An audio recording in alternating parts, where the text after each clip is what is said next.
Assalamualaikum warahmatullahi wabarakatuh. Selamat siang, salam sejahtera untuk kita semua.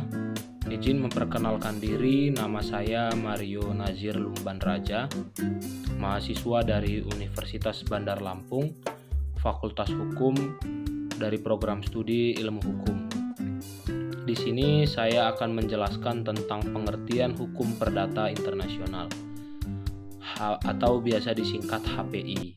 HPI sendiri terdiri dari 3 kata, yaitu hukum, yang artinya aturan, norma, atau kaidah, dan perdata yang memiliki arti mengatur hubungan hukum keperdataan antara pelaku hukum. Sedangkan internasional sendiri memiliki arti merujuk bahwa hukum yang akan dibicarakan bersumber pada hukum internasional. Hukum perdata internasional atau HPI adalah hukum yang mengatur hubungan individu antara warga negara dan badan hukum dari negara yang berbeda. HPI berlaku di seluruh dunia, akan tetapi dia bersifat privat.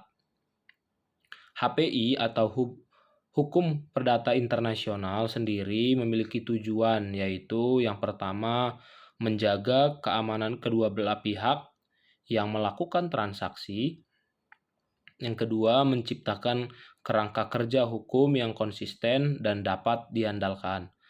Yang ketiga, menjamin harmonisasi, perlindungan hak individu, dan keterbukaan terhadap perkembangan dan perubahan. HPI sendiri atau Hukum Perdata Internasional memiliki fungsi untuk menyelesaikan suatu konflik atau konflik hukum yang melibatkan elemen-elemen asing seperti perkawinan campuran, warisan, dan kontrak internasional dan lain sebagainya. Ada banyak contoh kasus dari hukum perdata internasional. Di sini saya akan mengambil satu contoh dari hukum perdata internasional, yaitu perkawinan campuran, di mana ada seorang warga negara Indonesia menikah dengan warga negara Jerman. Mereka melangsungkan pernikahan mereka di negara Indonesia. Akan tetapi setelah beberapa tahun menikah, salah satu dari mereka mengajukan pembatalan pernikahan karena dianggap tidak sah secara hukum dan agama. Di sini bagaimana hukum perdata internasional menyelesaikan kasus ini?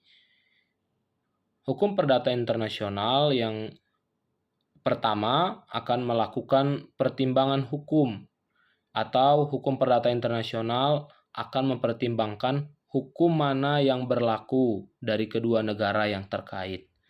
Dalam kasus ini, hukum warga negara Indonesia dan hukum warga negara Jerman akan diperbandingkan atau akan dibandingkan baik dari titik taut, kualifikasi penggolongan, dan teori lex fori serta teori lex causis dalam proses penyelesaian sengketa, dan juga nantinya akan menentukan pengadilan mana yang memiliki wewenang untuk mengadili kasus tersebut.